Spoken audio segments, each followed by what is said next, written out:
Today on Ascend, the Great Books podcast, we finished Dante's Inferno by exploring the frozen hell of the ninth circle, punishing those guilty of treachery or complex fraud. We are joined by our friend in Italy, Mr. Evan Amato, who has a strong presence online, sharing cultural intrigues and wisdom from the great books. Evan is a really excellent writer, a really excellent cultural commentator. I always enjoy my conversations with him, and it's been great to see his presence grow online. We discuss, for example, why ice makes for an excellent analog for the nature of evil. We discuss one of the most brutal scenes in the entire Divine Comedy, and we discuss what Dante the poet is trying to teach us with his unique depiction of Satan, the father of lies. Also, real quick, thank you to all of you who have joined us. We've had thousands join us to read Dante's Inferno for Lent.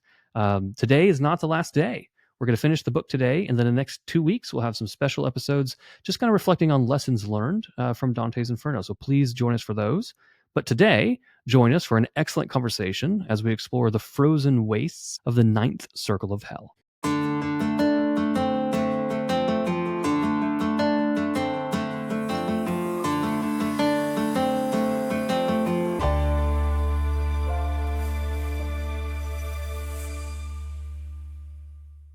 Welcome to Ascend, the Great Books podcast. My name is Deacon Harrison Garlick. I am a husband, father of 5, and serve as Chancellor and General Counsel for the Roman Catholic Diocese of Tulsa.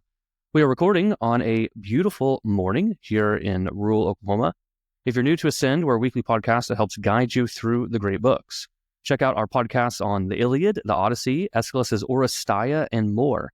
If you formed a small group to read Dante's Inferno for Lent, keep that small group going. There are lots of good texts that you can read with Ascend. Check us out on X, YouTube, Facebook, and Patreon. We appreciate all of our supporters. And visit thegreatbookspodcast.com, where we have several guides to help you through the great books. Today, we have our 7th and final episode on Dante's Inferno. It has been a joy to learn from Dante the poet alongside all of you. And we finished the Inferno with a conversation on the ninth circle, Cantos 32 through 34. To help guide us through this final circle of hell, we are joined by Mr. Evan Amato, who is present and joining us from Italy. He runs an excellent account on X filled with spaces, videos, and posts about the great books, beauty, and culture. Welcome, Evan. How are you doing? Hello. It is a pleasure to be with you, my friend. Yeah, it's very happy to have you back. Our conversation that we had last time, which I believe was on book 5 of the Odyssey, was probably one of my favorite conversations that I had on the Odyssey. And it's interesting because on X, Odysseus denying immortality, I feel like about every 3 weeks, for some reason, that goes viral again, and people start having debates about why that happened. So I really appreciate you joining us for that. Well, thank you. You served it up to me with a silver platter by allowing me to chat about that book. So for some reason, people can't get over the fact that a man would turn down eternity with a goddess to go back to his own home and brave, the trying ocean seas and all that to get back. But alas, he did. And we got a poem, I should say, out of it. So yeah, it was a great conversation. Yeah, no, very good. It's one of the reasons that the great books are great, because we can return to them over and over again. So tell us a little bit about what you have going on. You have a Substack. I think you have a coffee business. Like every time I turn around, I think you're starting something new. You're growing like crazy on X. So tell us what you got going on. Yeah, so I run 2 different Substacks, that being the Culture Critic email list and Invictus as well, which shares basically practical wisdom from the great men of history. And so doing those 2 things and then writing on X when possible, because those have kind of taken up the majority of my time. Of course, in the background, running Imperium Coffee, which is just kind of my excuse to actually get out of the digital realm for a bit and, roast something that I can actually know where it comes from, that I can touch it, I can taste it, I can smell it. It has been very, very helpful. And then, yeah, apart from all that, just living here, northern Italy, and trying to go and explore on the different weekends and just make the most of it while I'm here. Yeah, no, that's beautiful. I appreciate your work. You do good work. So tell us a little bit about your love of Dante. So you've done a lot of good spaces on X about Dante. Like, how did you come to appreciate and love Dante as a teacher? It's a great question. I sometimes not jokingly, say that the 2 things that made me become Catholic were the Blessed Virgin Mary and Dante. And very much so, reading his work just opened up a whole world to me. And I think Dante, more than anyone else, showed me the depth of what you can get out of the classics. So he, as you well know, there's so many different ways to read Dante, and we've hosted a space on this before in the past as well.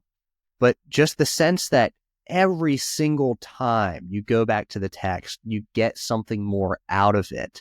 That is something that it's one thing that Dante is a master of, and it's something that absolutely changed the way that I view all of literature, all the classics. It helped me understand what makes a great book. And of course, the lessons that can be learned from Dante. I mean, he just opens up the world to so many other things. He is, as T.S. Eliot would say, actually, Dante and Shakespeare divide the world between them. There is no third. I think that between those two, you've got everything. So, I'll tell my son when he's growing up, I'll say, look, I gave you the language of Shakespeare and I gave you the language of Dante. You have everything you need to figure out how to live well. It's all right there. Yeah, that's beautiful. Yeah, I very much agree. Reading Dante's Inferno in a lot of ways is like being introduced to an entire library of great books, right? He pulls from so many wonderful sources, whether it's scripture or Aristotle, St. Thomas Aquinas, Greco-Roman mythology, imperial history, right? He just has this like incredibly rich fabric that he's kind of able to weave somehow. And on top of all of that, he does it in such a masterful way that I think the reason I've come to love him is that he's just simply a master of the soul. And I think that's why, like, reading the Inferno and the comedy overall, really can't be reduced to some kind of sterile academic exercise. But it really is like an invitation for us to join Dante the Pilgrim and to say, what is the state of my soul, right? Have I made my soul beautiful or have I made my soul ugly? And in a lot of ways, I think what we've seen in the Inferno overall, as we kind of come to the end here, is Dante just seems to be amazing at being able to kind of like rip the veneer, the glamour off of like human desire and just show underneath it this like very ugly reality of sin and how the human soul kind of just implodes. And so I think that as I kind of discern my own appreciation for Dante, I think very much it's him as the teacher of the soul. And I think that, as a cleric, like doing homilies and things like this, it's amazing that sometimes if I see something in scripture, it's like, oh, this is commenting about sloth, or oh, this is commenting about prudence, or something like that. Like one of my go-tos is to look then at the Inferno or the Purgatorio and say, okay, how did Dante the master like present this? He's just really amazing. Yeah, and it's wonderful to see all the different things. I mean, he is so foundational for all of Western literature. So one of the poets I really love, also another well-known Italian poet, is Torquato Tasso, who wrote Jerusalem Delivered. And Milton actually was a big fan of Tasso, and some of his speeches from like the demons in Book 2 of Paradise Lost, they're just pulled right off the page from Tasso. But of course, Tasso is pulling from Dante. And so you have this interplay that's going back for so long. And another work I talk about a lot is actually Michelangelo. He had this edition of Dante by a scholar named Cristoforo Landino out of Florence, and he wrote basically this Platonizing commentary on Dante's comedy. And it was it was Michelangelo's favorite book that he owned to a large degree that we can tell. And he knew Dante so well that he was able to actually disagree. You see this in the glosses of the text that he owns. He disagrees with the scholar on certain points and like writes out why that is so. But all of this is really cool because that edition, the Landino edition, the commentary, what he does, he ties Dante a lot, very much back to even St. Augustine. And so the different like stages of the soul and the different stages of the soul's ascent to God, he shows where that's in Dante. And that in turn influences Michelangelo's own work. So for example, the Last Judgment, the altarpiece in the Sistine Chapel, seems to be very much influenced from his reading of Dante, his reading of Landino. And it's just so cool to see like, okay, yeah, there's a reason this poem is so enduring. It's easy to talk about Dante and say, oh yeah, he's great. It's the master. Everyone knows I should like him. But the more you actually spend time with him, the more you realize, oh no, he might arguably be underrated. And then opening up a whole can of worms as to what that might mean.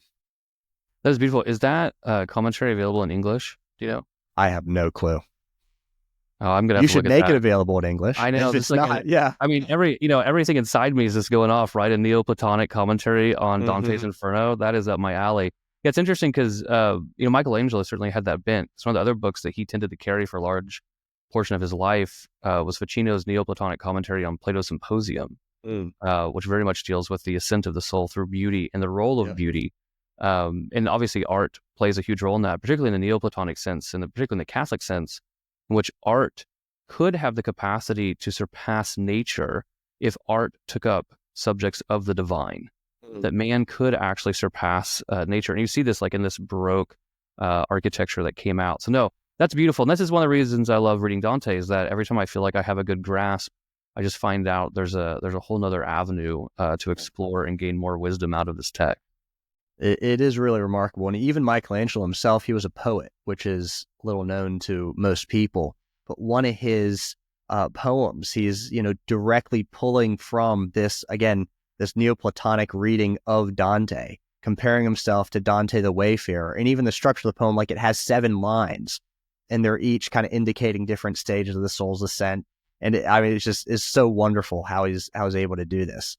And to think that like this is a guy, you see also kind of his humility and his struggling with his own, human frailty. And you see this as, wow, this is the man who did the Sistine Chapel, David, all these incredible works. And yet he's still here able to work, wrestle with his own soul through means of Dante. It's really spectacular. It's amazing how beauty draws us in. That beauty will draw us in to something divine and invite us in turn to become something beautiful and something divine. So no, well, my reading list has grown, so I appreciate that. So let's jump into the text. Let's look at the 9th circle. So we are looking at the 9th circle in hell. This is the final circle. We're in Cantos 32 through 34. And so here in Canto 32, we're introduced to the 9th circle, the frozen pit of Cocytus, and we're getting into complex fraud. We've moved from maybe the simple fraud of the 8th circle into the complex fraud of the 9th circle. And so if we we're kind of just tracking right with each circle, like what sin do we see punished here? Well, again, we're going to see that it's complex fraud, and Dante's going to introduce us to 4 different areas. So this is kind of similar to the 8th circle where we have 10. In the 9th circle, we're going to have 4. So we're going to have to kind of explore that in a lot of ways. One thing, though, that kind of caught my attention right at the beginning of the canto is that we have an invocation to the muses. Right here, he calls them the ladies, right? But he calls them the muses.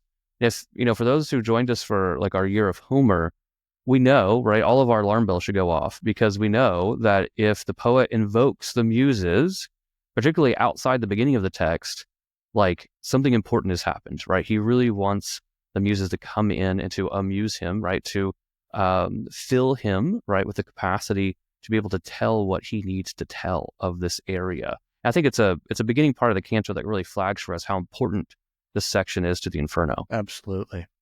I don't have a whole lot to say about that. I prepared some notes on this, and I did not prepare a ton on the muses themselves. But I mean, you're right. He's obviously queuing this up because this is going to be incredibly important. Not least of which, because we see that people can already, in a sense, be damned before their bodies even die. So that's going to come later in this circle. And I think, to your point, he definitely wants to set this up so that we're paying attention. Yeah. So one thing that caught my attention here is, what's the contrapasso? And they're frozen. I think for a first time reader, you're like, what? This is the pit of hell. This is supposed to be fire and brimstone and burning and like all of these things. But we get ice. We get something frozen, and we get something that's analogous to the river of blood. So if everyone remember like the violent or boiling in this river of blood, and they are submerged in the river proportionate to the degree that they engaged in the sin. And so we're going to see something very similar here in this frozen pit, right? Where basically the sinners are frozen in this frozen river, if you will, to the degree that they engaged in complex fraud or being a betrayer, a traitor. So we're going to move from people that I think the most is that they're at least frozen up to the waist, all the way down to people who are completely frozen in the ice. They can't talk to them. He can't do anything with them. I think he says they're like straw, frozen in the ice or frozen in glass, right? You just kind of see them in there. So any thoughts here on either the ice or just anything that caught your attention in Canto 32 overall? Yeah, this is one of the really, really interesting parts of Dante, and it shows how he just brilliantly subverts expectations with this. So fire, of course, is going to be all of our contemporary expectation of hell. But you have not only not fire and ice, but that ice is also a literal frozenness. So what I'm saying is it's not just about the temperature. Okay, it's not fire. I guess it's just really cold and ice. But it's that they're literally frozen in their own sin, and they are incapable of redemption. They're frozen in that. So it's just this absolute stillness that points to them being capable of redemption here. Now, another point that I always find really interesting about this is, of course, later on in Paradiso, when Dante will go and he will, see the different, the motion of God, the fire of God. We have, he's the love that moves the sun and the other stars, but he is ultimately motion. Okay. All of the universe is in motion. It's alive. It's in motion. So the fact that they are frozen too, it's also not just that impossibility of redemption, but it's also a spiritual death. If it's not moving, it's dead completely. And so that's one of the brilliant aspects of this entire ninth circle. I completely agree.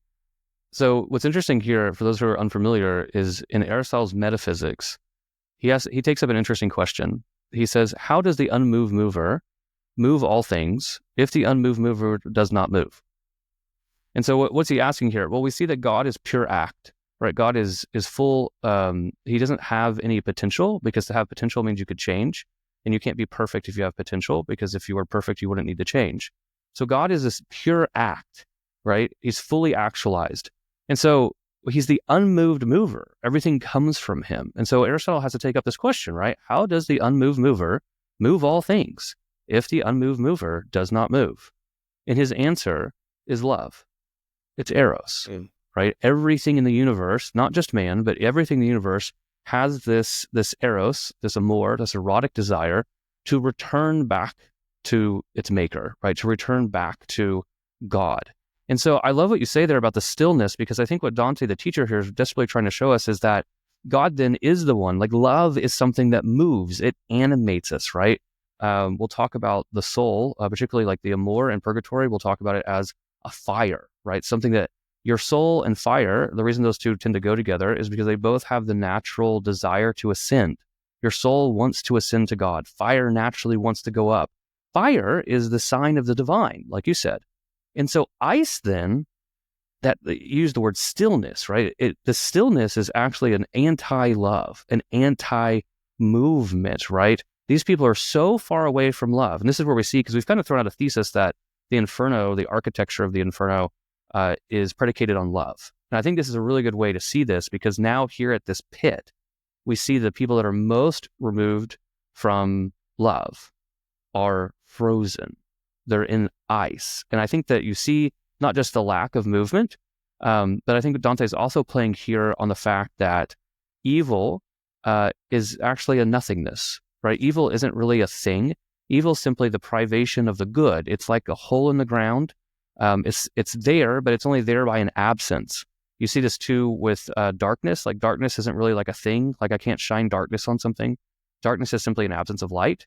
Well, ice, cold, is the same thing. It's simply an absence of the heat.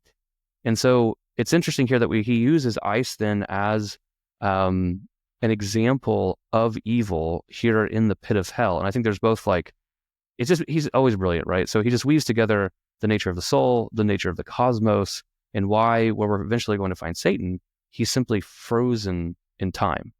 Mm-hmm. Yeah, Dante, again, doing what... He writes this incredible epic poem to show us this stuff so beautifully. But what he's really just sharing is, in some ways, common sense. But of course, common sense, it can be easily overridden. And so to that point, we all expect that hell is going to be fire and brimstone. It's all, oh, people go and you burn in hell, like that sort of language we use all the time. But in reality, there's another part of our language where we do know that common sense, which is when we talk about the warmth of a loving home, when we talk about, oh, my heart burns for her, that sort of thing. All of these ways that we describe warmth, or something even just warm and cozy, that's the sort of thing that entails love. And so in addition to the motion, which I think we've covered sufficiently, there is also the actual temperature aspect of it. And like you said, it's a privation of that warmth. It's an absence of it. And so God, again, being not this just majestic kind of distant being in the clouds, but actually being something that is incredible, raging, all-consuming fire in many ways. And you actually see this again towards the end of Purgatory.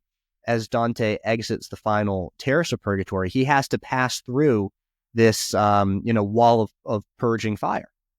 And he does so. It's really interesting on two fronts. The first front is that he's actually, and this will come back to Inferno. I know I'm talking about Purgatory right now.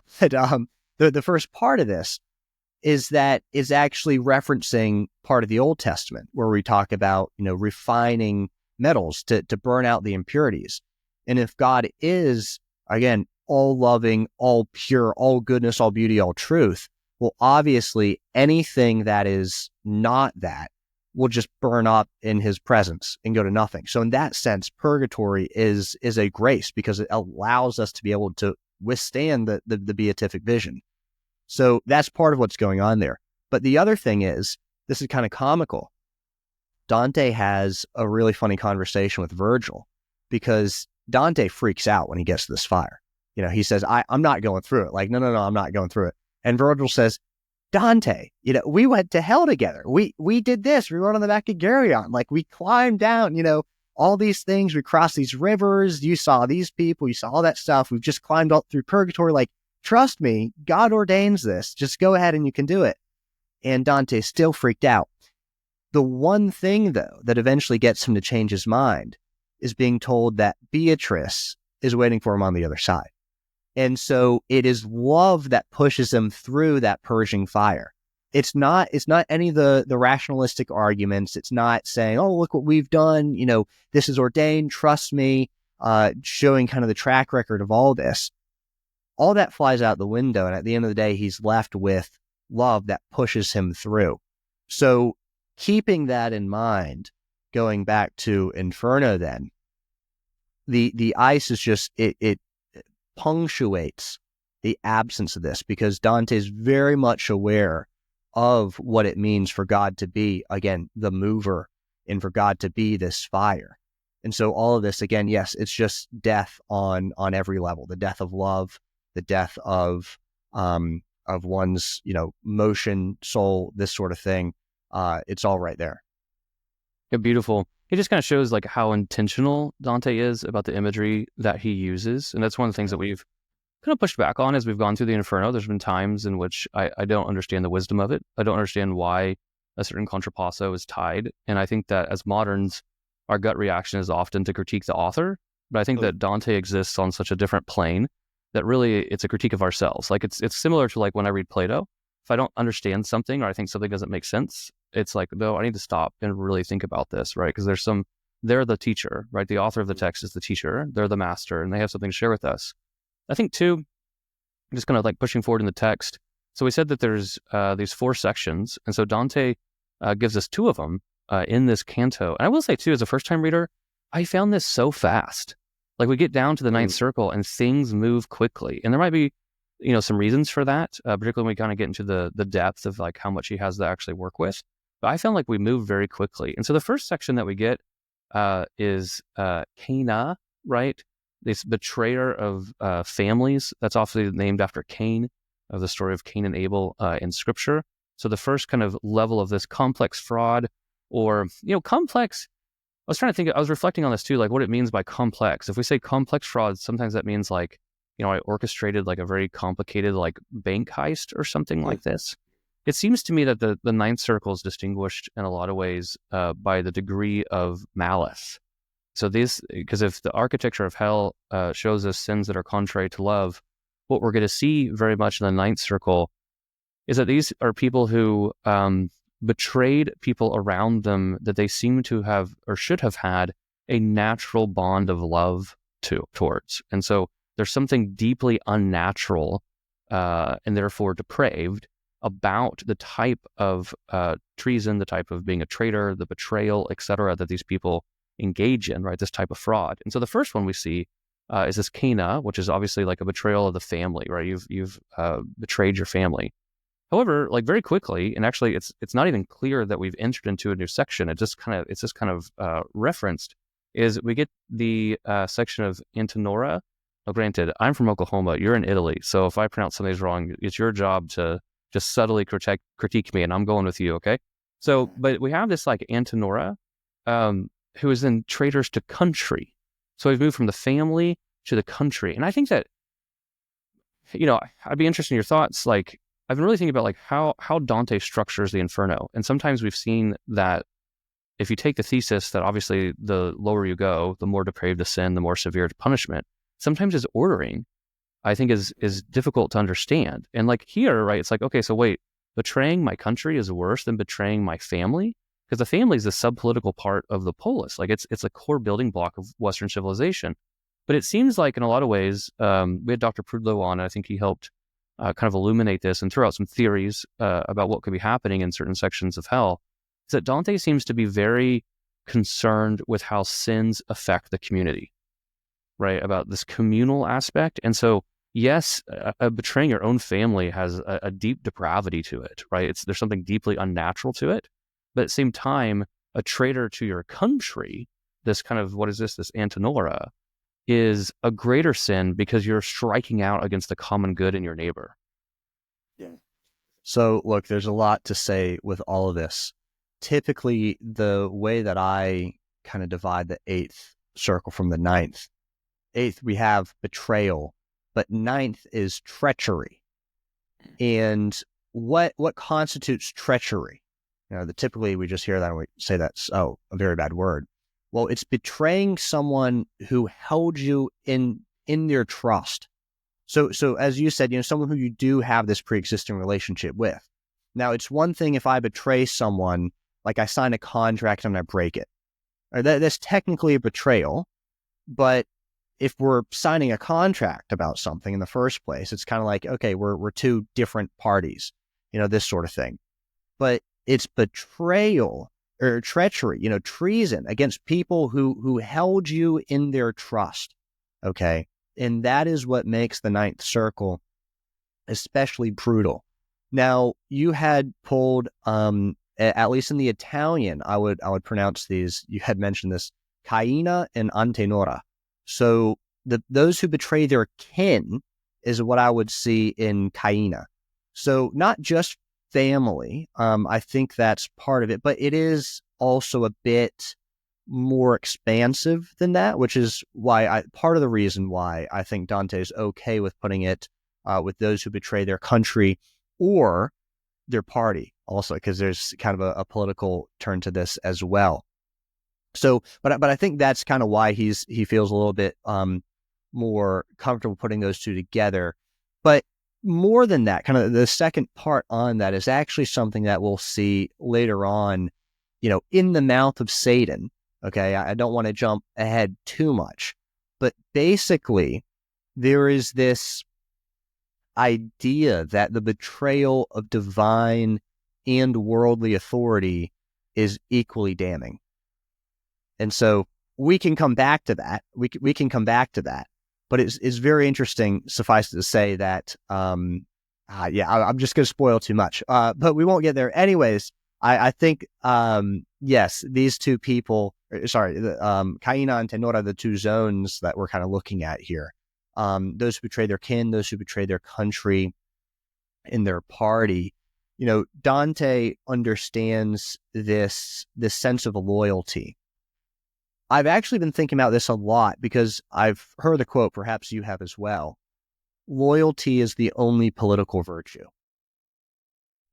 And I think the gut reaction of that is to say, no, that's not true. If someone on your side makes a mistake, you have to you have to be indifferent and kind of critique them when they're doing their thing.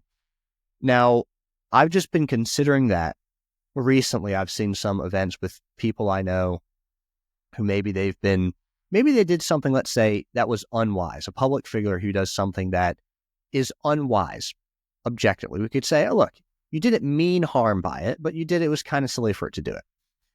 But to see how different people react to that's very interesting, because I've seen some ways and again, I can't name names obviously, but I've seen certain times where that person gets thrown under the bus by someone who claims just to be the one say, we need to be honest here. We need to say what's happening. And then I've also seen people who say, look, like, yeah, it was a stupid thing to do, but this is a good guy. And so that idea of what does loyalty actually mean? I think this means especially much coming from an Italian. You think of the Godfather, like Fredo, you don't betray the family. You don't betray the family. Like, we could be the biggest idiot, but you don't betray the family. And this makes sense a lot, too, when you think of old political systems. Dante also wrote De Monarchia, about monarchy. And in a monarchy, it is completely coherent to say, this king is an utter moron and I despise him. Long live the king. You can say those two things and they're not contradictory. And so it's this sense of loyalty to an outstanding system that actually surpasses loyalty to the individual, to the individuals that make up that system, I should say. And so I think all of this is what's going on at play here, is that Dante really understands the country, one's citizens and whatnot as being part of this body, that it is just equally horrendous to betray, because you're betraying, as it were, the system. To be a Republican under a monarchy is a betrayal of your citizens. It's not just a betrayal of the system. It's a betrayal of order. Yeah, no, I very much like that. I think as an example of that too, just to kind of parse that out, is this Antenora. I say it with less flair than you do, but that's okay. Is actually named after Antenor, who was the Trojan prince. So this is, for those who joined us for the Iliad and the Odyssey, which, by the way, go check out those podcasts. Everyone can read those. Everyone can read Homer. There's an interim period. Like, there's a period, what a lot of people don't realize is that, like, Troy doesn't fall in the Iliad, right? The first time I read it, I was like, man, he's got to really pick up the pace here to get to the Trojan horse, because we only got like 3 pages left. I was on an airplane and I felt like an idiot that I got, I didn't know the ending of like this like 3,000-year-old book. But anyway, as a side point, we all venture into the great books as we can. And so, but there's an interim period here in between after Achilles dies and they're trying to still take Troy. And there's basically, it's like, here's a problem, Odysseus fixes it. Here's a problem, Odysseus fixes it. And one of the problems they have is they have to steal this like sacred object from the Temple of Athena inside of Troy. And apparently, like, Troy can't fall as long as this object is still in the Temple of Athena. And so apparently it's Antenor, this Trojan prince, it's not recorded in Homer, who then betrays Troy by helping Odysseus and Diomedes to steal this. And so kind of what you're talking about, right? This loyalty, in that context, loyalty to the polis, right? Even to your kin, to your family, etc. He betrays all of that. And so he's the namesake of this section. I think too... Harrison, there's actually one point I want to pick up on, because this is just gave me a lot, kind of what you were just saying led me to this. And it ties back into your original question of why does Dante put those who betray their country or party right next to those who betray their kin? Isn't it worse to betray your kin? The point on this would be about the legitimacy of the British Parliament. This is something on Invictus we wrote about a couple weeks ago. And basically what you have with the expulsion of the last Catholic king, the last Stuart king, King James II of England, is Parliament invites a foreign monarch. So they, William of Orange, they invite him to come and march on England, to bring an army to conquer their homeland, basically, to get out the man that they don't like. So they, for them, the oligarchs who, let's call it what it is, an oligarchic coup that establishes parliament, they are doing what's right to their kin, in a sense, do what's best for me, family first, and got to protect that. But by doing so, they're betraying their entire country. And in the irony of it too, because this is always, the accusers often accuse the innocents of that which they themselves are guilty. Parliament is claiming to be of the people at the same time that they are inviting a foreign monarch to come and actually kick out the one legitimate representative of the people. And so, this is to say, obviously Dante's before all of this, but I think this principle of betrayal to one's nation can either equate or perhaps even be worse than betrayal to one's family, not least of which because it's interrupting, the divine order, the way of things, but just the destruction and the havoc that it wreaks on a populace. It doesn't justify whatever quick win and prosperity you get for your family. And no, I think that's a good add. Yeah, it's amazing to me historically how many revolutions are basically the aristocratic class fighting against the highest power on behalf of the poor, right? Yeah. They always claim that they're on behalf of the poor, but it's usually the aristocratic class getting power. It's always, people try and do these things, it's always kind of corny, but I always just love thinking in history, like, man, if Dante was alive and he could have put these people inside his various circles, what pedagogical purpose would it serve to have these souls in which section of hell, right? How would I actually play this out? Because I think it's funny because he's writing, all these people are politicians around his time period. It'd be like someone wrote the American version of this, and there's Elon Musk is here, and Newt Gingrich is over here, and Bill Clinton's here. It seems corny to us, but this is what Dante's doing, and now it's brilliant. So sometimes I wonder what it would be like if he wrote one today, and how he would incorporate this larger history. It occurs to me too, sometimes that I'll stop kind of belaboring this point, but when you talk about the order of things, typically you can talk about it in the order of execution or the order of being. And what that means is sometimes when you're saying, okay, which one's a part and which one's the whole. So if you think of a chair, what comes first? The legs, the back, whatever, or the chair itself? Well, the parts come first because you have to make the whole. And so if you talk about an order of execution, you could say something like, well, the leg of a chair is incredibly important. If you don't have the leg of a chair, you don't have a chair, right? It's very fundamental to the chairness. And this is what the family is to the state. The family is incredibly fundamental. It's a sub-political part of the entire state. However, like the leg to the chair, an order of being means what is the purpose for which this thing even comes into existence? And this is something I don't think we think about as Americans because we're kind of atomized. But traditionally in Catholic thought, the family is coming into being for the sake of the polis, for the sake of the state, the common good, because the family cannot survive on its own. It's actually not an island. And so it has to come together and create these sinews and tether itself to other families to create a common good. Aristotle's very good about talking about this in the opening of his Politics. And so I think one thing too here that I think we've both kind of parsed out well is that when you have these ordering in Dante, sometimes it seems backwards because I think sometimes what he's doing is an ordering of being where it's yes, but the family comes into existence for the sake of the polis, for the sake of the city, the state, if you will.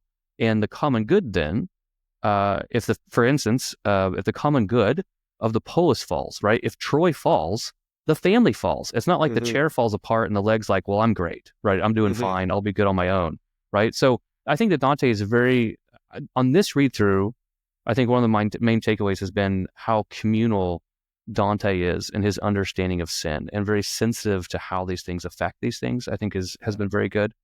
Just to push us forward a little bit, this canto ends with one sinner gnawing on the head of another.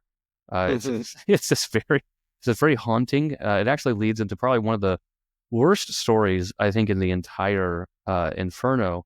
But before we get to that, he interacts with a sinner. And this is towards the end of Canto 32.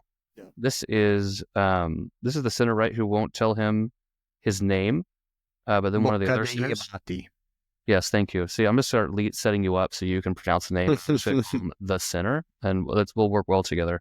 But one of the things that really caught my attention about this is around like 97 or so, Dante, we're told, it says, Dante the Pilgrim, it says, I caught him by the dog hair on his nape and said, I think you'd better tell me your name, or I won't leave a hair left in your scalp. And he's like, oh, you can rip all my hair off, etc. And then at 103, it says, and so I wound his hanks already in my hand and yanked them out in bunches as he yowled. So now we have Dante the Pilgrim, who has somehow gone from like fainting every time he sees something in the Inferno to now yanking people's hair out as they're frozen in ice. Any thoughts on his is this a change in him? Is this a disposition? Like, what's going on in this scene? Says, o converrà che tutti i nomi o che capelli ti toccherà più non avere.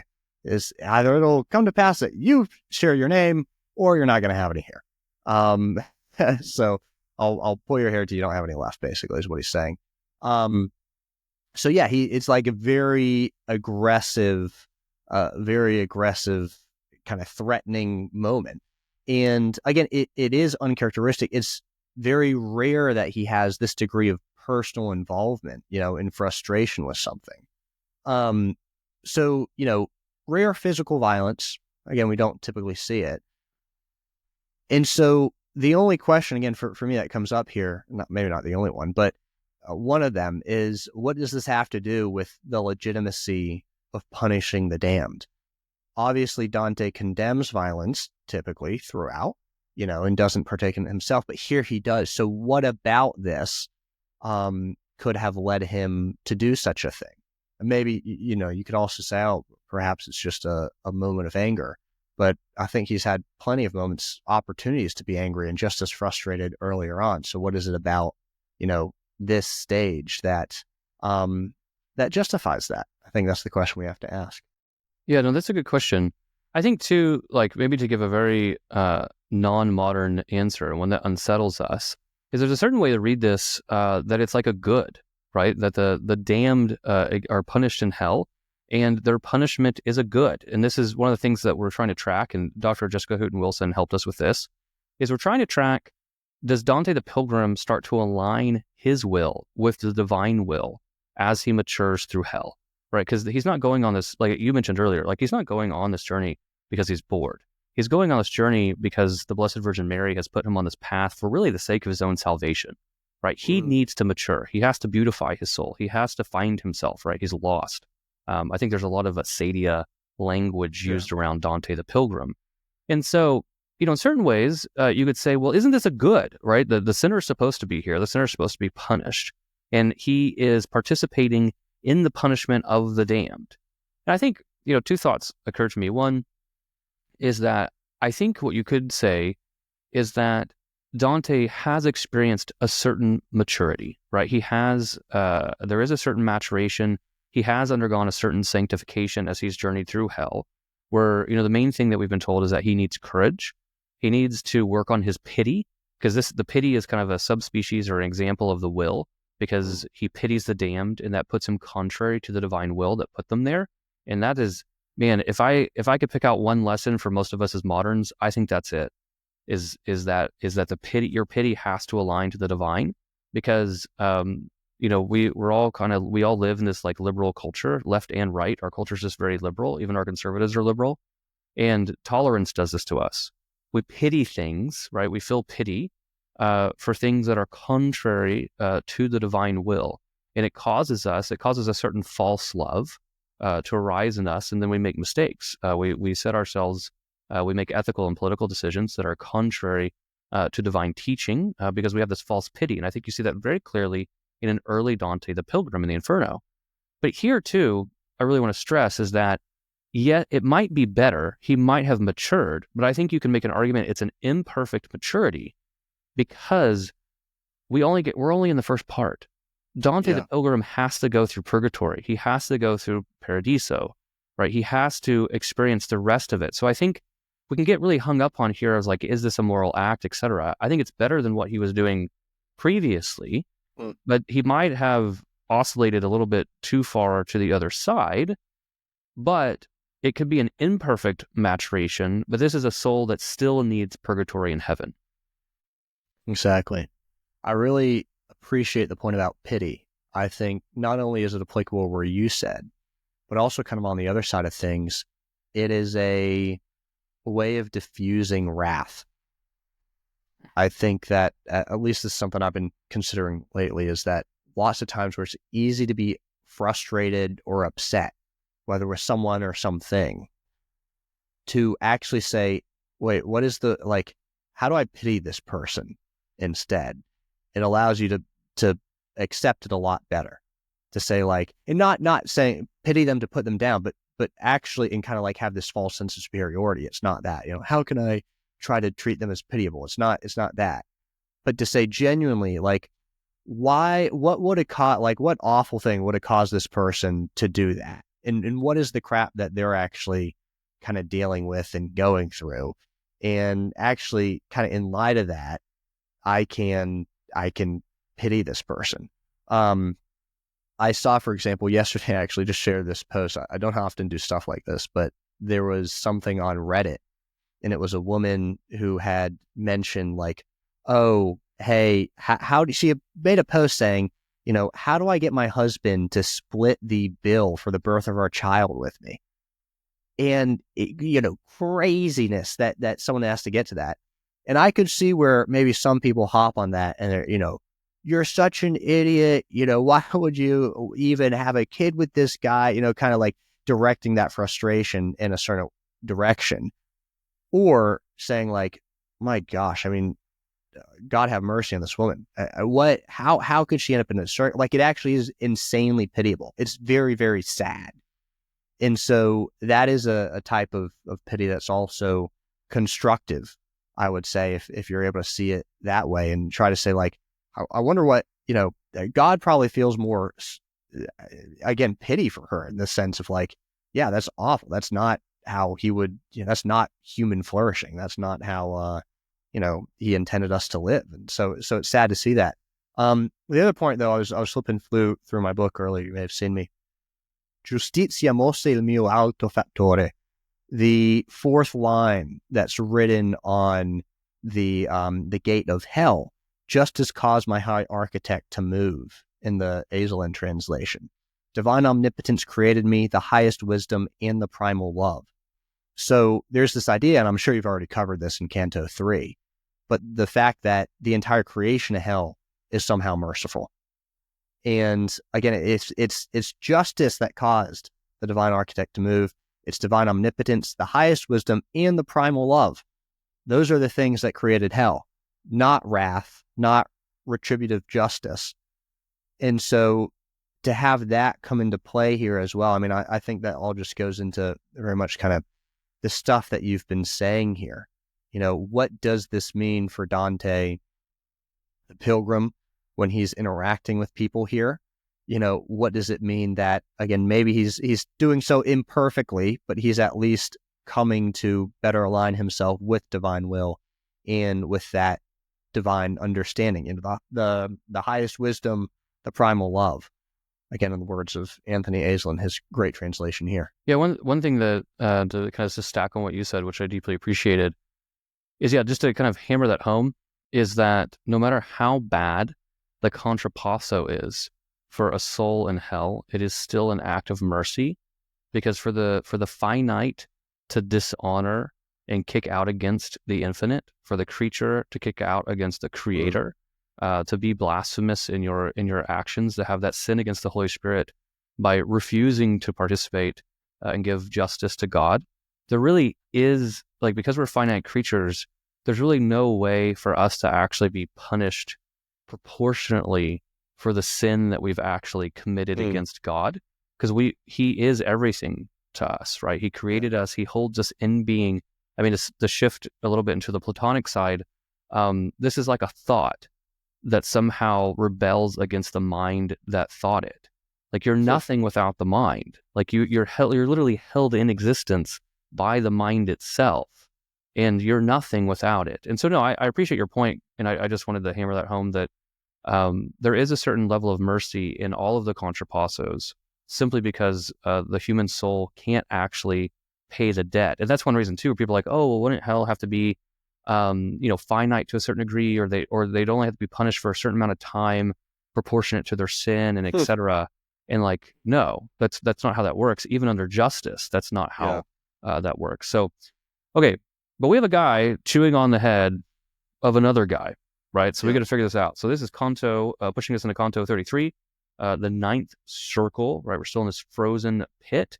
We're in Antinora still, but then we're going to move in Ptolemaea, the third area. So we have to see what that is. But who's this story? I mean, this has, just as a side note, I found this to be the most unsettling story in the entire Inferno. And I'm sure a lot of other people did too. So for those who are reading along with us, if you were disturbed by this, I'm sorry. It is an incredibly disturbing story. Yeah. The first time I read it, I think I read this canto and had to put the Inferno down for a while and just kind of walk and go outside and remind myself that there are beautiful things in life. And so, but who's this Count? Like, who's this guy that we're introduced to here at the beginning of 33?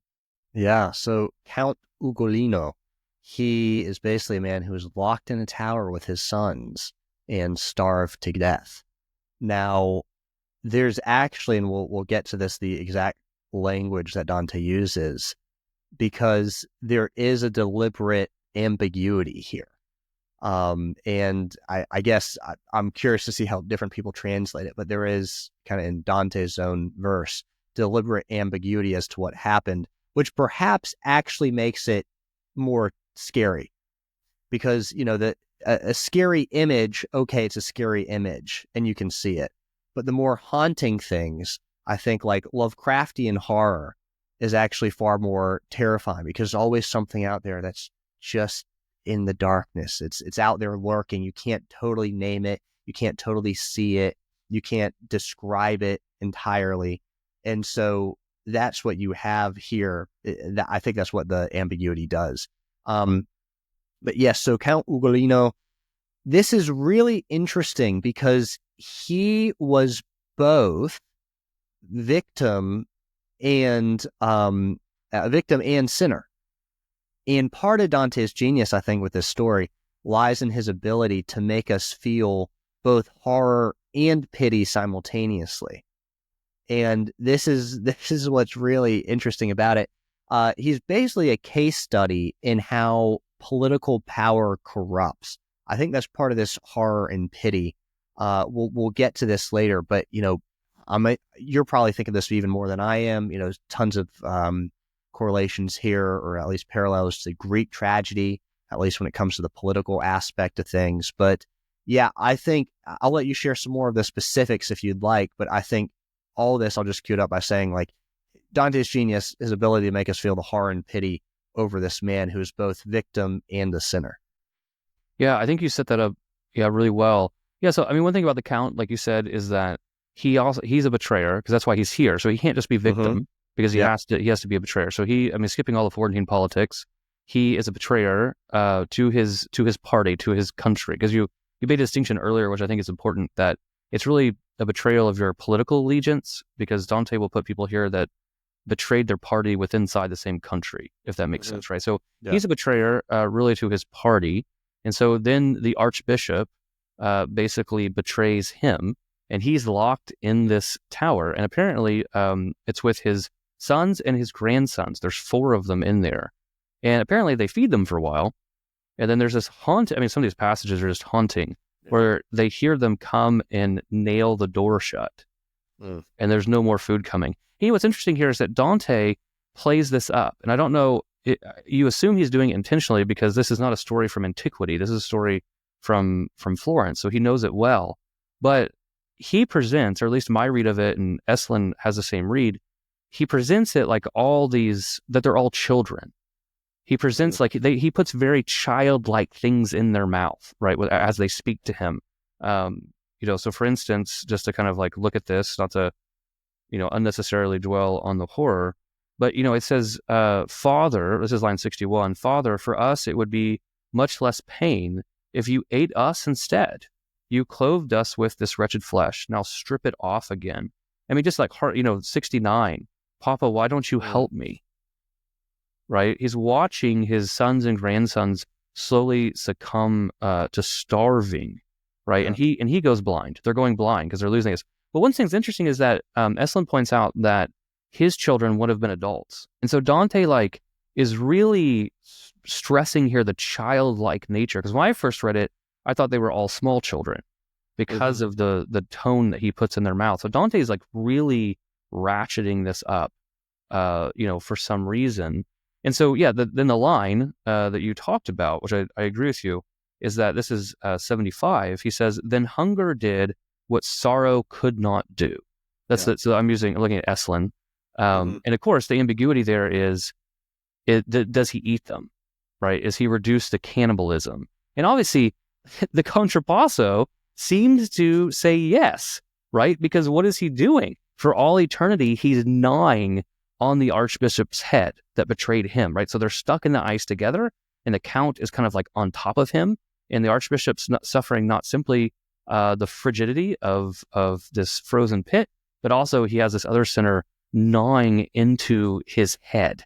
And so Dante really, and maybe Dante doesn't know if there was actually cannibalism, so he has to stay ambiguous, not to kind of get contrary with those who would have knowledge or something like this.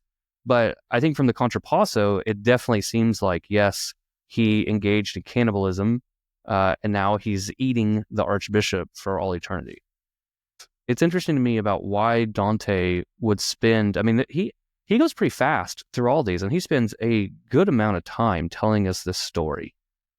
And so I think it's really fascinating. Like, what is it about the story that's caught his imagination? And maybe it goes back to what you said. It's like, this is against the common good. This is a story of loyalty. This is that betrayal typically begets more betrayal, right? So the traitor then is betrayed. There's a lot of things that I think he's trying to comment here politically. Yeah. So one of the, you had picked up the line that I wanted to tackle specifically. So line 75, the then hunger did what sorrow could not do. Now, in the original, that word for hunger is not actually the word for, well, I guess it's the word, and that can be meant as hunger in Dante's Tuscan, but it's digiuno, which means to fast. So it's, used in a similar way, obviously, because, all right, fast, when you're fasting, you're hungry. But even today, when you fast for Lent, people will talk about the digiuno, all right? And so this is really interesting that this comes up, because it's highlighting the tragedy of it, because it's taking something that's now associated with a religious term and turning it into something that's just brutal in so many ways. And to the point, I thought this was good about his children. So again, to go back to the Italian, what I can understand why he does so here. So Aislinn translates this in line 69, saying, "Papa, why don't you help me?" Now, in the original, it's Padre mio, it's my father, so Papa, sounds that, but I think actually the my there, it just makes it more poignant in a way. It's not simply, "Oh, Papa, why don't you do this?" It's Padre mio, che non m'aiuti. It's like it just sounds so much more personal that they add the mio to that. So it is very poignant. But I think to your point of, how old are these kids, whatever, he does put the language in their mouths at the very least to make them sound very young. But I think it's totally fine. Like, this is one of the things that I think modern readers might get hung up on. Like, how old actually were they? But I think the fact that they're young, or that they're at least portrayed as young, is a device meant to highlight the tragedy of it. Because it's no less tragic if they were older. It's really not that less. It's a father, eating his sons.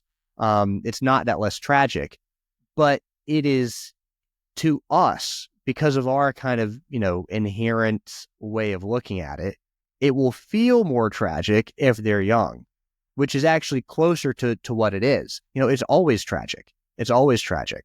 And so I think Dante puts that there, though, to just heighten the scene to say, look, it doesn't really matter what age they were. Like, it's horrendous and terrifying.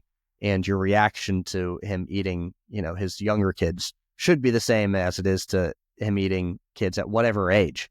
It's awful. Yeah, no, I agree. I think it's interesting that, going off your comment, that that the phrase there, the hunger, has a religious overtone in it.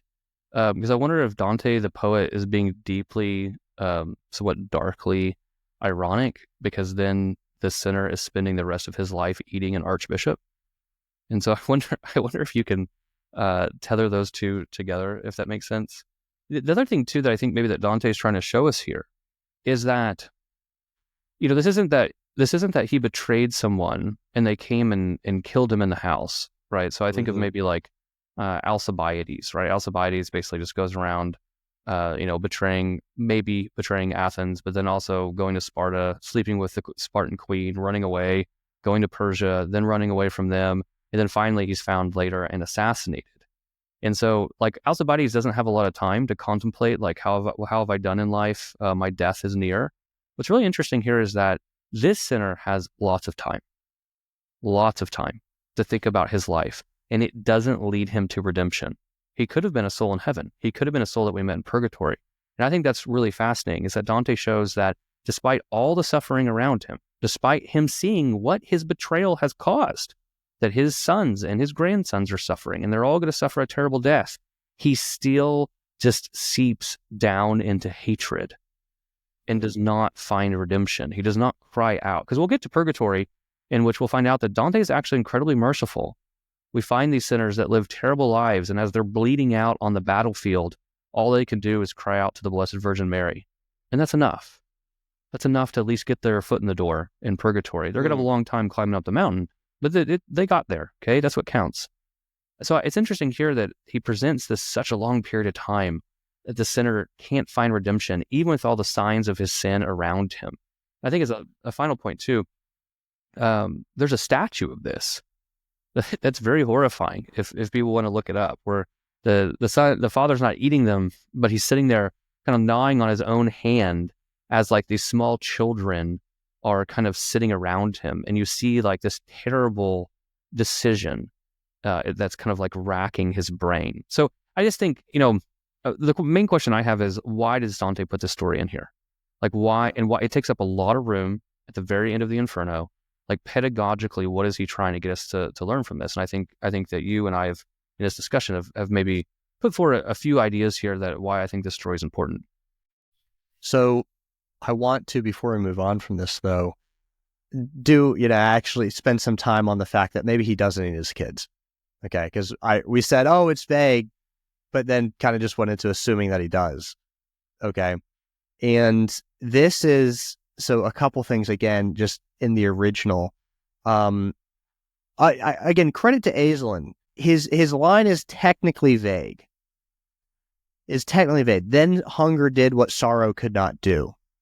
But it's a very hard line to translate, because it's basically then more than pain or more than grief could the hunger.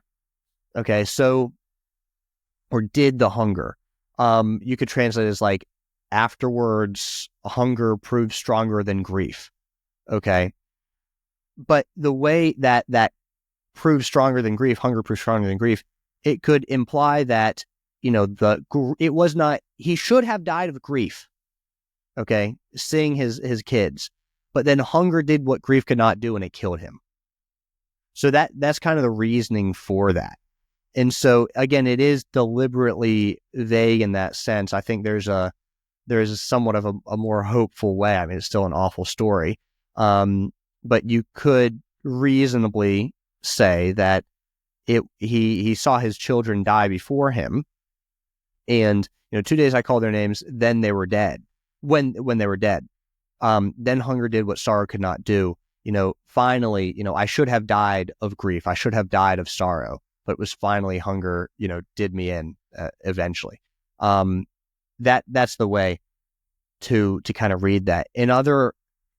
In here too is Dante decides for whatever reason to, get alliterative here and, make it a very beautiful line. Poscia, più che il dolor poté il digiuno. That, interestingly, I don't know enough about the original manuscript to say there's actually a comma here. Okay. And the Italian edition, that is, I'm just looking probably at the same one that you are, of Aislinn, there is a comma after posha. So where there's not in Aislin's line. In that, it gives pause so much more when you read it. So it's posha, which is, it's this archaic word that, no one would really use it now, but it means afterwards or then. So it's not simply, then hunger did. It's kind of like, then, comma, what pain could not, hunger could. And, what the job that pain could not finish, that sorrow could not finish, hunger finally finished off. So again, left vague, but yeah, very, very haunting line. But I just wanted to kind of clear that up. We've obviously talked about the most negative read of it, which is a fair read, but just as fair of a read is kind of the other way around. Yeah, no, I appreciate that. I appreciate you kind of parsing that out, because I think it just shows, again, there's more levels of depth, right? If you really want to push into the Inferno, if you want to push into Dante, right? I mean, and that's one thing I do like about Elson's translation.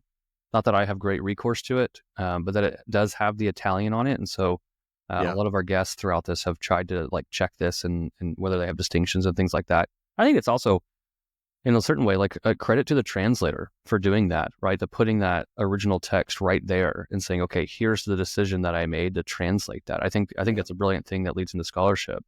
Well, and I've talked with him about his translation as well. And any of the criticism that you would levy against him, and they're like things that you can say, I don't get why you did this, or why did you do this? But you have to see, what are the options? So of it, of all the different things to say, why did you choose this? And most of the time, I mean, certainly they're all justifiable decisions. But I think his translation becomes a lot more, you can appreciate it a lot more once you disagree with it, and then you say, no, this was bad. But then you go through it and say, all right, well, if I had made another concession, then I would have lost this. I could have gotten that thing I want, but you have to trade off. It's bartering at every time when you're translating poetry. And I think he has a very good instinct of which barters to make, which trades to make, and which trades to avoid. I think he just has a good poetic instinct on that. So it's one reason, again, his translation's great. Yeah, no, I appreciate that. And I certainly agree. We've enjoyed reading it kind of over these days of Lent. So let's kind of push into the next center that we get here, which is indicative of the next section in the ninth circle. So Olamia is the next section. And so these are people who kill their guests. They're a host and they kill their guests. And so this is obviously named after the famous general, General Ptolemy, who invites Simon, is a biblical story, right? Invites Simon Maccabeus and his sons to dinner and then slays them. And so that's in First Maccabees 16, I believe. And also, I mean, for those of us who read the Iliad, the Odyssey, and then the Oresteia, I mean, this is one of the worst things you could possibly do. I mean, so many of those narratives, right, are animated by the Greek concept of guest friendship, of that xenia, right, that Zeus overlooks and makes sure that the guest and the host treat each other according to certain rituals. And if you violate that, well, I mean, whole war start. Paris violates it by, absconding with Menelaus' wife, Helen, when he's a guest in Menelaus' home. And if people don't realize, I think that if Paris would have just simply gone and laid siege to Sparta and wanted to take her, obviously it's a little bit more complicated because there's a few oaths and things like this that make it a world war, but that would be a far more culturally acceptable act than being a guest and just like absconding with her. You also see this with like the house of Agamemnon, the house of Atreus. So you get Tantalus, right? He invites the gods in and tries to serve them a human. He serves him his own son. If I remember correctly, Atreus kills the children of his brother, invites his brother to dinner, and then serves his own children to his brother. And then obviously Agamemnon is welcomed back into his own home by Clytemnestra and is killed by his wife and his wife's lover, Aegisthus. And so this is, I really appreciated that this is here, because I don't know as moderns if like violation against like this guest friendship, this violation against being a host would be something we immediately would think of when we talk about being a betrayer. but it's a deep theme throughout the great texts. It's a deep theme throughout the great books, and it dovetails well with Homer.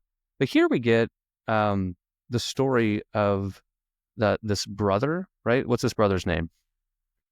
So right before we get to that, just real fast, I want to talk about the name Ptolemy. So you mentioned rightly Ptolemy, the governor of Jericho. It's also, and this is fun, it can also be an allusion to Ptolemy the 12th, who betrayed Pompey. So when Pompey came to him for refuge after his defeat at the hands of Caesar, he of course betrays him and gives his head to Caesar. Caesar, of course, was off put by this. Even he said, "No, this is not what you do. This is not what you do. The war was lost. There's no need to do this." And it's particularly bad. Dante would, take up issue with this as well, because he's doing it for cheap political points. Yeah, I mean, it's obvious. Oh, I'll kill Pompey and give him to Caesar, so that Caesar thinks well of me. I mean, you can see through it from a mile away. And so again, betraying that. So yeah, a biblical and a classical kind of allusion there. So, Dante, when he names this,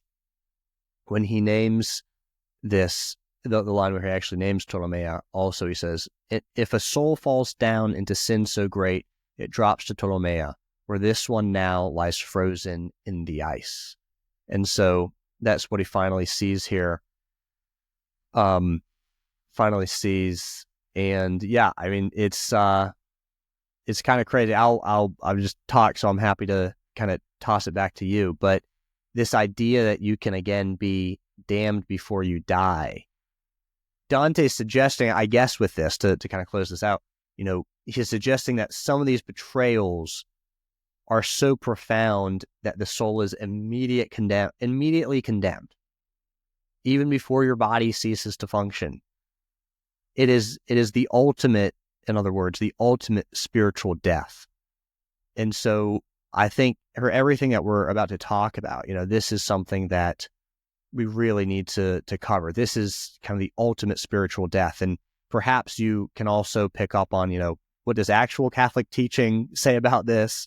What is Dante kind of embellishing for dramatic effect? But yeah, there's a lot there. Yeah. So he's talking to his brother when he tells this story, and this brother, obviously betrayed guests. And yeah, you're right. He gives this narrative that I think is really fascinating, that the soul can engage in a sin so heinous that upon committing it, the soul immediately plummets into hell. But the body is still alive on earth. You actually immediately become demon-possessed. So your body is basically just a puppet. And actually, where Dante pulls this, and where kind of Catholic lore, I guess if you want to call it that, pulls this from, is from Judas. Because when Judas goes and betrays our Lord, the verse says that Satan entered into him. And so there was a way to read that in which Judas's soul has been immediately condemned and it's in hell.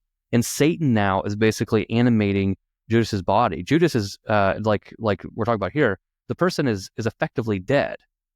But this is why Dante's confused, because he's like, wait, your body's still on earth. What are you doing? He's like, well, my soul's condemned down here. So I think it's a really we can get caught up on the eschatology of it, but we've made several claims thus far in the Inferno that Dante is not writing a theological treatise on eschatology, right? Like, this is the actual sections of hell, and this is how it's actually structured, and this is who's in hell and who's not.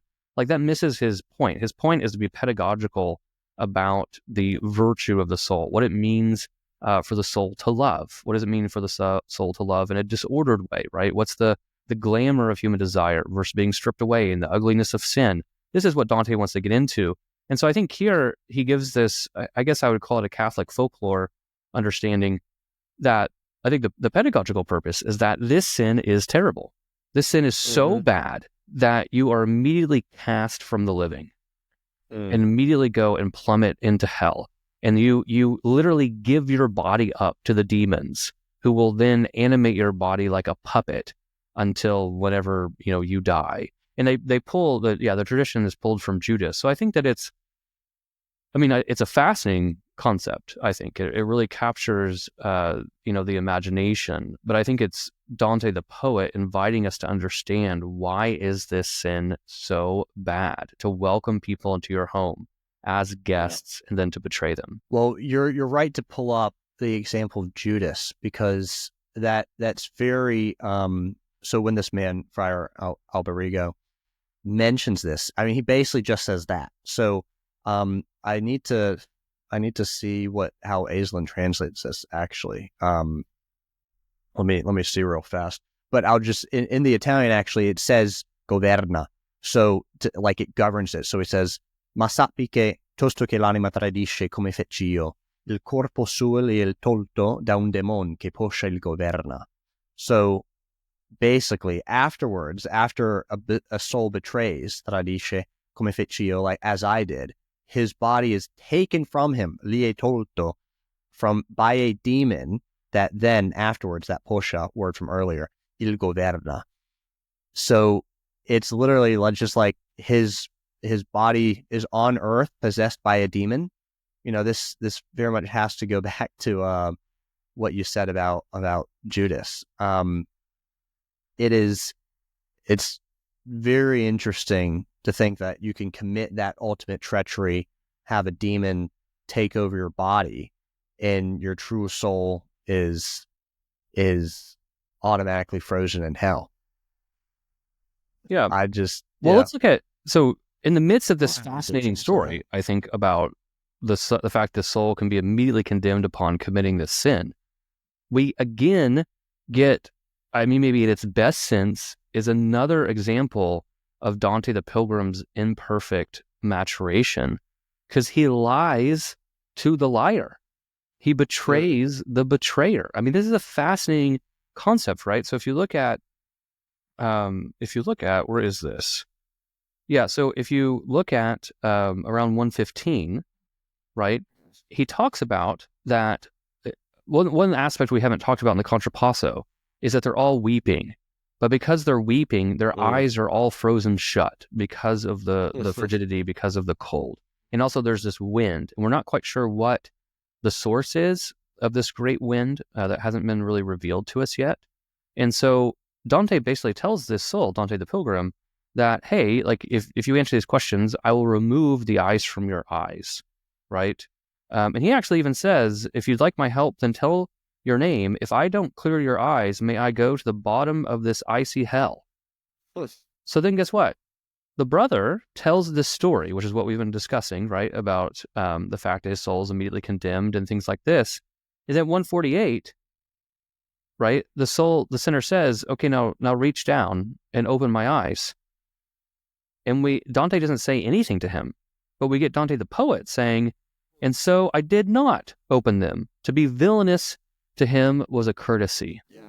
And so this is another kind of fascinating thing here at the bottom. And this is why, Dr. Frey was very good on this. Dr. Jessica Hooton-Wilson was good on this too, is that there is a certain danger in just reading the Inferno. Because Dante the Pilgrim is not, like right now he's seeing the reality of sin. He really hasn't even started undergoing his own purgation. It's not really till you get to purgatory, because I think one of the most fascinating things about purgatory is you take up the same sins, but the contrapassos in purgatory are different than the contrapassos in the Inferno, because the one in the Inferno is giving the soul over to its sin. The ones in the purgatory are trying to purge the soul of that sin, right? And so Dante hasn't undergone this yet. And so again, I might make an argument here that yes, it's nice that his pity seems to be more aligned with the divine, that these people need to be punished. It's good that bad things happen to these souls, because these aren't souls on earth, right? These are souls that have already been condemned. But at the same time, his maturation is imperfect, if you will. And he still has to grow and learn how to align his will properly. Yeah, I think that's excellent. I couldn't agree more. Purgatory is my favorite of the three canticles in the comedy. I think it's so pertinent too to where we live, because we kind of live in many ways in the in-between. We're neither in hell nor in heaven. And so purgatory is some ways that. Obviously, this is not a perfect metaphor by any means, not a one-to-one metaphor, but there's a lot to be learned from that. So you see people working through stuff and ascending, and you see it also in the way that the Mountain of Purgatory is structured, the order of the sins. And yeah, you have to kind of, quote unquote, get square on one account before you go to the next one and fix that one. And then, everything's building on the next. In hell, there are elements of that. There are certainly elements of that, but it's just not the same sense. I think even the quote unquote, this wouldn't be totally correct, but the kind of contrapasso for the purgation in purgatory is a bit more, I can't say accurate. That's not technically the correct word there, but it's almost more apt, I suppose, because what's going on, you could read it as punishment, but if you read it as grace, you understand that, okay, this is what's being taught to you there. So for example, when people have their eyes stitched shut, to have them not, focusing out on the world, kind of learning to look inwards. And actually there's this allusion to falconry as well, with stitching the eyes of the falcon shut to have it learn how to recognize its own master's voice, its own master's call. And so that in some ways is kind of what's happening to the souls on that terrace of purgatory. So yeah, I wholeheartedly agree with what you say. I don't mean to pull this back to purgatory again. I know we're here to talk about Inferno, so I will gladly pass it back to you, and you can kind of lead us on however you like. Yeah, no, let's jump into Canto 34. Let's jump into the last section, the ninth circle of hell. So again, like, what's a contrapasso? So we're still in this icy pit, and here the souls are all completely frozen, right? So this is earlier he talks about like straw and glass, right? You think about things that are frozen within ice. There's no movement. So the other thing too is there's no dialogue with a sinner here, right? And actually, there's really no speaking. And I think that's something that really we have to take, that's something that I think we have to wrestle with. The first time I read this text, that was really surprising to me. When we finally get to Satan, I expected some grand dialogue between Dante the Pilgrim and Satan and something, and there's nothing. And so I think the silence is something that we kind of have to wrestle with. We're in a new area, so we're in the fourth and final area of the ninth circle. Judecca, or if there's a better way to pronounce that, let me know. Judecca. Yeah, that way. There you go. With more flair, with the Italian. I like it. This is a betrayer right to the masters, to the benefactors. Like, this is betraying people who are literally beneficial to you, right? It's a complete betrayal of love. And so they finally see, I love how he's introduced, the creature who had the lovely face. And for those who don't know, right, Lucifer, the light bearer, is very often thought of as being the pinnacle of creation, right? So the pinnacle of creation prior to Lucifer's fall is that Lucifer was the most beautiful creature that God had made. And so then obviously Lucifer falls, and Dante gives us like a really interesting description. And I'd love your thoughts on this. So first, he says, creature of lovely face is line 20. Then he says in line 28, we realize that he's stuck in the ice. So, but not stuck in the way you might think. Like, he's in this like pit in the ice, and his wings are just batting over and over again, right? He's just sitting there flapping his wings, but he's not going anywhere. So we find kind of the source of the wind, right? And he's this giant demon that has 3 faces with 3 different colors. I mean, what is going on here? I mean, what stands out to you, or what do you want to tackle? I've got some ideas, but like, what do you want to tackle about this imagery of Satan? Because obviously Dante, the teacher, is giving us a lot of imagery to think about. Yeah. Well, I think the line that sticks out to me is the line 34. He was as fair as he is ugly now. So it's about this transformation. And it's not only that, but, the whole image of Satan certainly is different than what you would get in Milton in Paradise Lost. He's not a fiery rebel. He is rather a frozen, weeping, pathetic figure. And so it's, I guess the inversion here is that Satan is not, rather than ruling hell, as he does in Paradise Lost, he's its greatest prisoner. I think that's part of what we have to understand. He is the greatest prisoner of hell. He's not the king of the underworld. I think it's so easy to have these, and I think that's the reason Dante avoids it as well. Because if he had this great final boss battle, if you will, and this great, dialogue with Satan, he'd be giving him too much credit. But he's actually its greatest prisoner. And you see that. Again, not just in his physical positioning. The ice, he's kind of like trapped, it's at his belt line. You could say that. But again, with that line, he is as fair as he was as fair as he is ugly now. It's, in the Italian, it just ends on the brutto. And then the rhyme, 2 lines down rhymes with that. And so it's just very, very harsh. Ora brutto. Yeah. There's a finality to it, is what I mean to say. Yeah, I appreciate your thoughts. The silence was something that really struck me when I first read it, because I wanted to run into Milton's Satan. Or maybe I didn't want, but that's what I expected. I didn't realize how much of my own understanding of Satan was maybe formed by this like clever rhetorician, this kind of Promethean figure that seduces, like we see in the Garden of Eden. And I think it's like really telling here that the father of lies has been silenced. The father of lies can no longer tell a lie. You can see some foreshadowing this. Some people point this out. We had the giants who babble, right? Nimrod babbles. And so the speech, as we've gone further into hell, the speech has become less coherent until you finally get into this pit of silence. And the father of lies cannot lie anymore.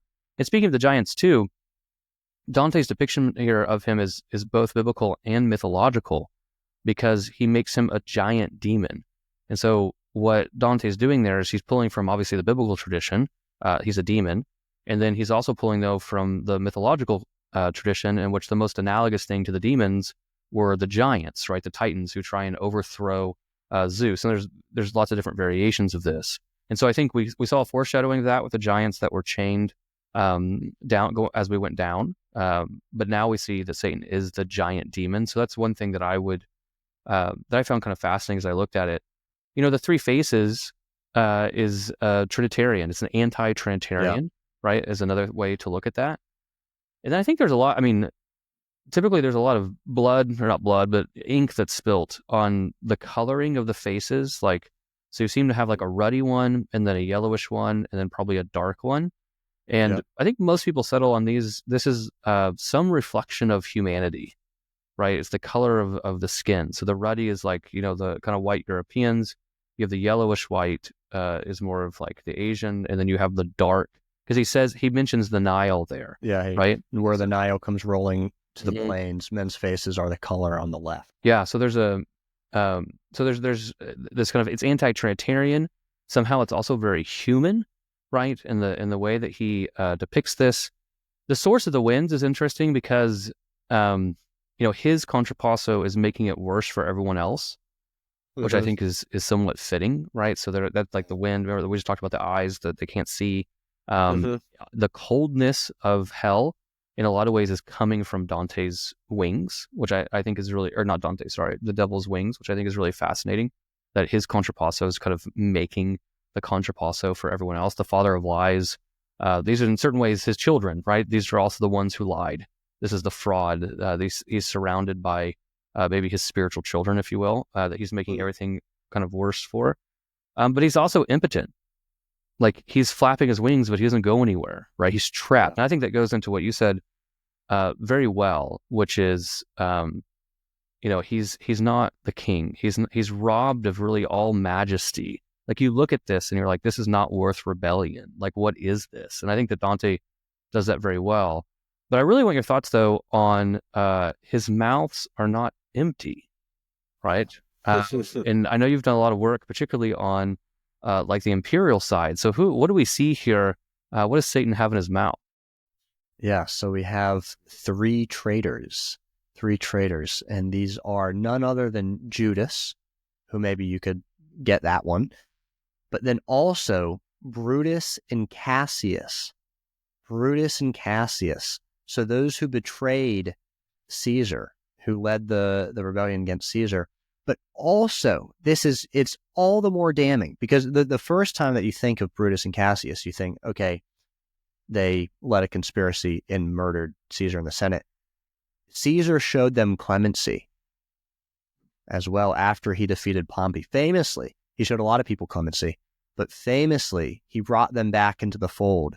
And Brutus as well, who, he at this point, sometimes Shakespeare blurs with reality, and you're not sure if you're actually pulling from Plutarch or from Caesar, or from Shakespeare, I should say. But obviously, there's somewhat of an affection, between them, or at the very least, you can say that Caesar takes care of Brutus, and so it's these people who revolt against him. And so I think this is what I alluded to earlier when very, very much at the beginning of this, when we were talking about what does it mean to kind of betray your political party. And what we see here is again, Dante aligning in a way the idea that religious and political treachery is that ultimate sin. Or in other words, it is equally damning, the betraying of divine authority with the betraying of worldly authority. Because, of course, worldly authority has some basis in divine authority, but also because of the reason that it disrupts this great chain of being, and that it disrupts the natural hierarchy. Dante will talk more about this in De Monarchia, but for now, just think of this point. We have Judas in the mouth of Satan, which is obvious, but also Brutus and Cassius. So the betrayers of Caesar, the symbol of the earthly order. And I think that's what we have to understand as well, too. I know I keep on adding to this, so apologies, but Caesar's not just Julius Caesar. It would be enough if he were, but it's also Caesar understanding what he brought about, what his heir, Caesar Augustus, will start. He will start the Roman Empire officially. And the Roman Empire, let us not be under any mistaken assumptions from Hollywood, was infinitely more just and infinitely better for the average Roman citizen than the Roman Republic was. And so to see that as the idea of what's being betrayed, this system of governance, this political stability, that is what they represent, upsetting the earthly order. It's of course, yes, Caesar, okay, but Caesar's name is that which goes on to the czars, the Kaisers, all the different rulers have this, all the emperors will be called Caesar. And so it is them revolting against this political this political entity, this earthly order, which is just as much as damning as revolting against that of the divine. I agree. And I appreciate your thoughts, because I know you've done a lot of work and study, into the Roman Empire and those kind of great characters. Another way to look at it is Dante's not a liberal. In a certain way, we're all liberals because our political imaginations are completely truncated by left-right dynamics. We think, sometimes conservatives think they're not liberal, but we still think as liberals, historically speaking. And so Dante, right, he holds the duo sunt. There are two, right? There are two lights that govern man. There are two swords that were given to us. Our Lord gave us two leaders. And so there's a temporal power and a spiritual power, right? There is the Caesar and there is the Pope. And these two then come together to help guide man to live a flourishing life in both his natural and spiritual ends. And so I think together, right, these kind of serve as a whole, a common good, a true common good of man's both natural and spiritual capacities.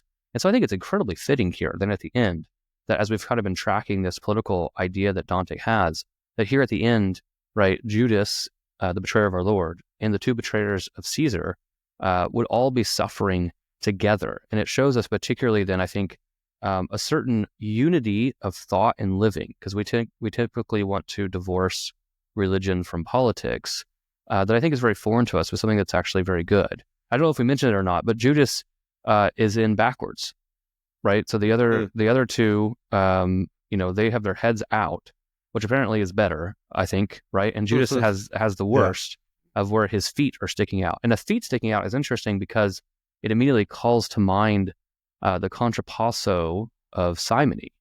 If you remember, they're the ones that are pocketed into the pockets of hell, into the ground of hell, and their feet are sticking out. And so there's a certain way there that Judas, his contrapasso is mirroring that, because he betrayed our Lord for money, right? So it's interesting, and actually even with that, maybe to kind of just push us forward a little bit, when they journey out of hell, because again, there's no dialogue, there's no anything, they just see him. When they journey out of hell, and Dante, the pilgrim, gets confused because they've gone through the middle of the earth, so they climb down and then start climbing up, and he can't figure out what's happened. They see Satan's legs then sticking out of the hole. And it's really interesting that then Satan himself has that same imagery that Judas has, right? That there's been a great betrayal, because Satan is the one that betrayed God, right? The ultimate benefactor, the beneficial one. And so that kind of, it's a funny little image, right? The leg sticking out, but you see it throughout hell. And I think it actually gives a very particular lesson to us. Absolutely. To think too, I think another big thing to pick up on here is part of what gets said as the traitors go about their treachery. So Judas famously, wants to suggest, well, wouldn't it be better if we took this money and gave it to the poor? We have this idea for an abstract concept. Okay, this abstract concept of, why don't we just take this? Why don't we save this oil? Why don't we save this money? Kind of give it to the poor, this sort of thing. And of course, Brutus and Cassius do so in the name of an abstract republic, an abstract good of the people. That first of all, I mean, it's comical because they're the last thing from the representatives of the people. History kind of note there about the Roman quote unquote republic just being the pristine kind of altar of oligarchs, and where they were able to kind of function. And so, but they're doing this thing in the name of the people. Judas is perhaps doing part of what he does in the name of the poor, in the name of, something that they're taking this abstract concept basically and using it, a concept that is not completely abstract, because obviously the poor exist, obviously the people exist, but they twist it around to justify their ends, and then also seeing what becomes of that. So Shakespeare in his play Julius Caesar, most people don't realize this, it's not really about Caesar, because he dies very early on. The whole rest of the play is about the fallout that happens when you destroy the system, when you try to overthrow this system, and the destruction that is left in its wake, and how that wreaks havoc everywhere. And so you have that same thing, of course, with Judas and Brutus and Cassius. In the case of the latter, it's more war, it's more destruction, it's more Roman killing Roman. In the case of the former, it's God getting crucified on a cross. Yeah, no, I appreciate you kind of parsing that out. I think that's important. The just like some final kind of thoughts. It's interesting to me that because when they climb out, they basically climb out at the foot of Mount Purgatory. And it's interesting that Dante gives us this imagery that basically like Satan fell into earth and basically went down into this pit, and that pushed out then the mountain of purgatory. So his fall then kind of gives us the means of an ascent towards heaven. It's a really beautiful image, right? And I love too that it doesn't end in hell, right? So I think that's important for the narrative, that it ends with the stars. Do you want to say anything about the stars and because we've only read an Inferno and it just ends with the stars, but did the stars have maybe a motif throughout the comedy? Of course, well, very famously, each of the three canticles ends with the word le stelle, or the two words technically, the stars. And the first one here is uscimmo a rivedere le stelle. We went out to see again the stars, would be the literal translation. And it's to see again that recalls the very beginning of the journey, where he is in a forest dark. All right, it's kind of, this early morning, and you can sense the stars are still in the sky. And so they've been in hell this entire time, and they're finally coming out to see them again. So it's almost a new beginning, but we're not starting in the same place. It's coming full circle, but in a way that is beginning an entire new story. It's like when you go back to, I don't know, you leave your hometown, something awful happened, and you come back years later to kind of come to peace with it. And so you're returning, but in the same way, you are now departing because you've become a changed person, and now you're going out on your own. That's kind of what you have here. And so, yeah, beautiful, beautiful. And of course, the very end of the poem in Paradiso, God is described as the love which moves the sun and the other stars. So it's queuing us up for that. But yes, le stelle, e uscimmo a riveder le stelle is how it ends right there. It's beautiful. And I love that he ends on that beautiful note. And yeah, it only continues to grow as you go through the comedy, as we alluded to earlier or discussed about love being that which moves the cosmos, not only Dante's particular soul as he ascends towards God, but also the entire cosmos is moved by this amor, this eros. No, beautiful. Well, Evan, I deeply appreciate you joining us and kind of guiding us at the end of our journey here through the ninth circle. I thought you brought a lot to the table. Thank you for your correct pronunciation of things. That's very nice. We appreciate that. Tell us again where people can find you and your work. Yes, over on X at Sir Evan Amato. That's the best place to engage with me there. Hosting spaces and writing emails at the Invictus Substack and also the Culture Critic Substack. But again, all that can be found just on at Sir Evan Amato on X. So yeah, thank you, man. This has been enjoyable as it never fails to be when having a conversation with you. So thank you so much. No, thank you, Evan. Everyone go check him out on X. It's a really good account. Lots of good cultural and beautiful standpoints. So Evan, I'll let you hop off because I'm going to do a little bit of housekeeping on where Ascend is going in the next couple of weeks. So we deeply appreciate it. Excellent. Well, thank you so much, man. This has been a pleasure. Yeah, take care. All right. See ya. All right, everyone. If you joined us for reading Dante's Inferno over Lent, stay with us. We have 2 more episodes the next following 2 weeks on Dante's Inferno. Next week, we will look at lying as contraceptive speech and how Dante treats lying within the Inferno. The week after that, we'll actually look at how to read the Bible like Dante and St. Thomas Aquinas. So if you'd like to take some of the lessons that you learned in the Inferno and now apply them maybe to your spiritual life, to our modern culture, etc., I think these will be two good conversations for you to join us. Overall, if you started a small group, keep the small group going. Go read the Iliad. The Iliad, we have all our podcasts up on the Iliad. You read 1 book or chapter a week. Get together once a month. That's 4 books a month to discuss. Each book's only about 500 to 1,000 lines of poetry. It's a good, solid pace for an attentive reading. We have a guide that's free on our website, on our Patreon, that you can go download to help you and your small group. But keep your small group going. Go read the great books. We have lots of tools and things to help you through that. If you read the Iliad, we also have the Odyssey. We have Hesiod's Theogony.